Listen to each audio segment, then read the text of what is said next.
자, 한덕수 전 총리 결심 공판 진행이 됐죠. 한 전 총리는 지난 8월 내란 특검팀에 의해서 불구속 상태에서 재판에 넘겨졌고요. 재판부는 내년 1월 21일이나 28일로 선고 기일을 지정하겠다라고 사전에 고지를 했었죠. 약 3개월 만에 결심, 또 5개월 만에 선고까지 이뤄지게 되는 셈인 겁니다. 일단 지금 내란 혐의 사건과 관련한 특검의 첫 구형이 이루어졌습니다. 일단 징역 15년형을 구형을 했습니다. 검찰 구형을 볼 때 지금 어느 혐의에 좀 중점을 두고 15년형을 구형했다 보신지 좀 들어보겠습니다. 한덕수 전 총리의 경우에는 혐의가 크게 두 가지로 나눠진다고 할 수가 있겠죠. 내란과 관련된 혐의가 있습니다. 내란 우두머리 혐의라든가 내란 중요 임무 종사 혐의가 있겠죠. 그리고 본인이 사실상 인정한 위증죄 관련된 혐의도 있을 수가 있습니다. 지금 검찰의 입장에서는 가장 핵심적이라고 할 수가 있는 내란 중요 임무 종사죄와 내란 우두머리 방조죄에 대해서 그 혐의의 위중성을 무게를 두고 이번에 구형을 한 것이 아니라는 생각이 들고요. 사실 국무총리라는 자리가 어떠한 자리입니까? 행정부의 제2인자로서 지근거리에서 대통령을 보좌해야 될 수 있는 그런 역할을 해야 되겠죠. 그럼에도 불구하고 국무회의 부의장 자리에 있음에도 불구하고 이런 내란을 혐의를 막지 못했다. 사실상 방조하는 그런 혐의를 가졌다는 측면에서는 아마 위중하게 중대한 혐의를 삼고 구형을 한 게 아닌가 싶습니다. 일단 검찰 측에서는 여러 가지 구형 사유를 좀 밝혔습니다. 우선은 내란을 막을 수 있었던 유일한 사람이었다라는 이유를 좀 들었고, 그리고 뭐 힘에 밀려서 소임을 못했다는 변명은 용납이 안 된다. 그러니까 이제 어떻게 보면 행정부 수반의 2인자로서 국민의 봉사 의무를 저버렸다. 뭐 이런 취지의 특검이 주장이 있었는데 오늘 구형에 대한 평가 좀 들어보겠습니다. 일단 특검은 말씀하신 것처럼 한덕수 전 총리가 계엄을 말려야 될 의무가 있었고 그렇게 하지 않은 것을 굉장히 중하다고 보는 것 같습니다. 당초에 구속영장을 청구할 때 법리 구성을 내란 우두머리 방조로 구성했잖아요. 부작위에 의한 방조로 구성했기 때문에 과연 그것이 성립되는 것인가에 대한 법리적인 논란이 있었고 그렇기 때문에 구속영장도 기각이 되었었고 또 법원도 자위범인 내란 중요임무 종사로 공소장 변경할 것을 검토해보라고 권유하기도 했습니다. 그래서 결국 특검은 내란 우두머리 방조이거나 또는 주요 임무 종사이거나 이렇게 선택적인 공소장 변경을 한 것인데요.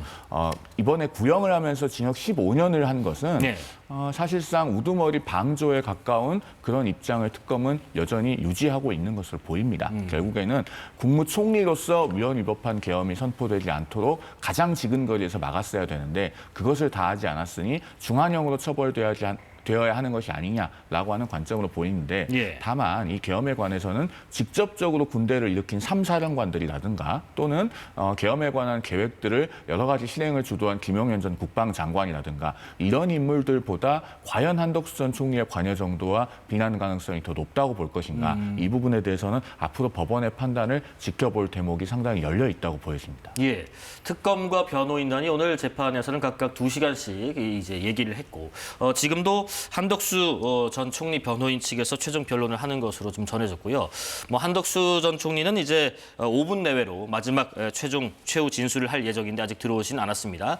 앞서서 한 전 총리는 지난 24일 신문에서요. 윤 전 대통령의 비상기엄 선포 계획을 듣고 만류했다라고 주장을 했었습니다. 관련 발언 들어보겠습니다. 아마 바로 말씀을 드린 것 같습니다. 우리나라의 대외 신인도, 경제, 그러니까 대외 신인도가 떨어지고 경제가 정말 망가질 수 있습니다. 이것은 굉장히 중대한 일입니다. 정확한 지금 그 워딩은 제가 생각이 잘 안 납니다만 하여튼 재고해 주십시오. 다시 한번 생각해 봐 주십시오. 그런 취지의 말씀을 드린 것 같습니다. 일단 한덕수 전 총리 앞선 그 발언 잠깐 들어보셨고요. 오늘 최후 진술에서는 어떤 주장을 할까 또 주목이 되는 상황입니다. 일단 현재까지 한덕수 전 총리 변호인 측에서는 이런 얘기를 하고 있습니다. 내란 방조와 종사는 기본 사실관계가 좀 상이한 부분이 있다. 그리고 방조라고 하면 행위 인식과 방조의 고의가 인정돼야 한다. 또 하나는 이제 행위 사실의 변경 없이 적용 법정만 추가했다 등등의 사유를 지금 변호인 측에서 진술을 하고 있는데 오늘 최후 진술에서는 어떤 얘기가 나올지 또 지금 나왔던 증언과 정황으로 볼 때 이런 내용들이 좀 받아들여질 수 있는 여지가 있을지 좀 궁금합니다. 일단 한덕수 전 예. 총리의 주장의 핵심은 본인은 계엄 선포를 만류했다는 것이고 그러한 주장을 통해서 본인은 이 비상계엄에 가담할 고의가 없었다라고 하는 것을 주장하고 법원을 설득하는 것이 가장 주안점이 될 것 같습니다. 그런데 문제는 예. 한덕수 전 총리가 이미 헌법재판소에서의 위증 혐의에 대해서는 일부 인정을 했죠. 그렇기 때문에 본인의 말에 대해서 신뢰값이 떨어져 있는 상태입니다. 즉 법원도 한덕수 전 총리의 어떤 피고인 신문에서의 답변이나 최후 진술만으로는 그 말에 높은 신빙성을 부여하기는 어렵고 예. 결국 한 전 총리의 주장에 부합하는 증인들의 구체적인 진술이 여러 사람 간에 맞아떨어져야지만 그러한 주장을 받아들일 수 있을 것인데 지금 김정환 전 대통령 부속실장이라든가 또 윤석열 전 대통령이라든가 한 전 총리가 만류하는 분위기였다거나 혹은 만류하는 식으로 이야기했다는 증언들이 있긴 했습니다. 그런데 그럼에도 불구하고 김정환 전 부속실장 같은 경우에는 비상계엄에 반대하는 명시적인 말은 듣지 못했다라는 취지로 증언을 했고 예. 이것은 최상목 전 부총리의 증언과도 맥이 닿는 부분이 있습니다. 그렇기 때문에 과연 한 전 총리가 가담할 고의가 없었는지 이 부분에 대해서는 법원이 조금 보수적인 판단할 가능성이 있어 보입니다. 예. 특히 이진관 재판장이 한덕수 전 총리에게 묻는 과정에서 피고인은 계엄을 적극적으로 만류하지는 않지 않았느냐라는 취지의 질문을 반복하기도 했기 때문에 현재까지는 재판부의 심증 형성이 한덕수 전 총리에게 그다지 유리하지는 않아 보이는 측면도 있습니다. 어떻습니까, 조 위원장이 지금 최 전 부총리가 얘기하는 것처럼 뭐 계엄을 명시하고 만류하는 부분까지는 보지 못했다는 것 등을 비춰볼 때 적극적인 만류가 있진 않았다라는 부분 그리고 공개된 대통령실 CCTV에서도 이런 모습이 비춰졌는가 하는 부분 여러 가지 부분을 좀 볼 텐데요. 그렇죠. 재판부 입장에서는 한덕수 전 총리 측의 입장, 주장만을 가지고 판단하지는 않을 겁니다. 예. 앞서 말씀하셨던 여러 진술들이 있는 것이고요. CCTV 영상도 있지 않겠습니까? 아마 한 전 총리 측에서는 CCTV 영상에는 어떻게 보면 다행스럽게도 목소리 녹음이 되어 있지 않아요. 네네. 그렇기 때문에 본인 입장에서 그렇게 만류했다는 그런 발언을 했다라고 주장을 하고 있는 것인데 여러 가지 진술과 조합을 한다면 사실관계를 아마 재판부가 충분히 구성할 수 있을 것으로 보여집니다. 네. 영상을 살펴보게 된다면 실제로 만류할 의사가 있다고 한다면 적극적으로 어떤 행동을 취해야겠죠. 그러한 모습 전혀 보여지지 않았죠. 문건을 가지고 오히려 대화를 나누고 독려하는 그런 모습까지 보였습니다. 그렇다고 한다면 과연 한 전 총리의 진술을 신뢰할 수 있을 것인가라고 재판부가 판단을 할 것으로 보여지고요. 예. 그리고 앞서도 변호사님께서 말씀을 하셨지만 이미 재판부는 이번 재판에서 어느 정도의 심증을 드러낸 게 아닌가 싶습니다. 형사 재판 과정에서 재판부가 구체적인 심증을 드러내는 경우가 흔치는 않은데 이번엔 직접적으로 재판장이 한 전 총리의 행동에 대해서 질의를 하는 그러한 모습 보여주지 않았겠습니까? 그 자체가 일정 부분 한 전 총리의 진술을 신뢰할 수 없다, 신빙할 수 없다는 그런 것을 보여주는 반증이 아닌가 보여지는 것이고요. 예. 그렇다고 한다면 이번 주장에 대해서 아마 받아들여질 가능성은 굉장히 낮지 않을까 싶습니다. 앞서 말씀하셨던 그 부분이 있습니다. 지적하셨던 부분. 한 전 총리가 지난 재판에서 그 헌재에서 열린 윤 전 대통령 탄핵 심판 때 자신이 위증한 사실을 인정했던 발언인데 잠깐 또 들어보겠습니다. 제가 대통령님으로부터 받은 서류는 하나도 없습니다. 선서 양심에 따라 숨김과 보탬이 없이 사실 그대로 말하고 만일 거짓말이 있으면 위증의 벌을 받기로 맹세합니다. 증인 한덕수. 저는 계엄 선포 당일 대통령실에서 계엄과 관련된 문건을 보거나 받은 기억이 없습니다.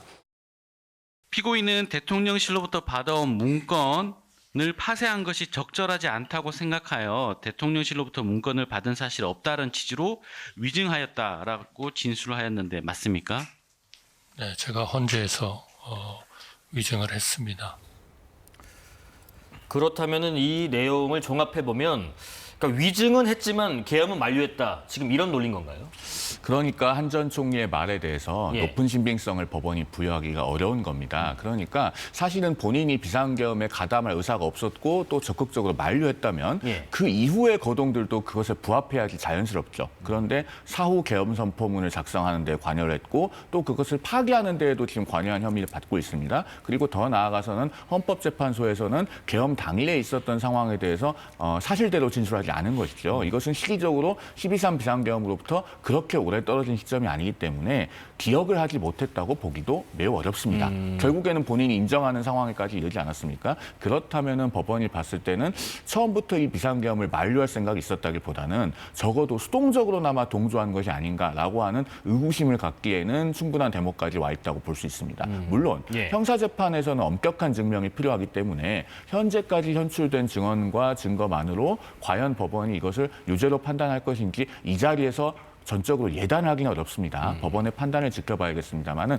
적어도 그 위증을 했다는 사실 자체가 한덕수 전 총리에게 불리하게 작용하고 있는 것만은 분명해 보입니다. 이런 부분들이 그러니까 문건을 내가 받았다, 받지 못했다, 뭐 위증했다라는 부분 포함해서 다른 재판들에 대해서도 어떤 영향을 미치게 될까요?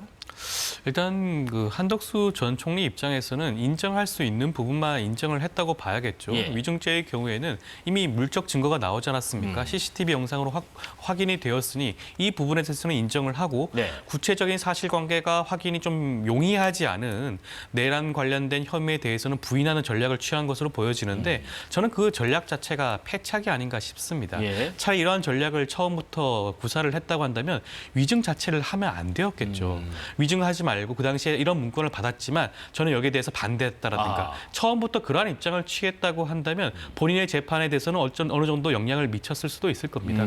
그렇지만 일단 위증을 한 상황이기 때문에 본인과 관련된 내란 중요 임무 종사라든가 내란 우두머리 방조죄 혐의가 더욱더 입증될 가능성이 높아지는 게 아닌가 생각이 듭니다.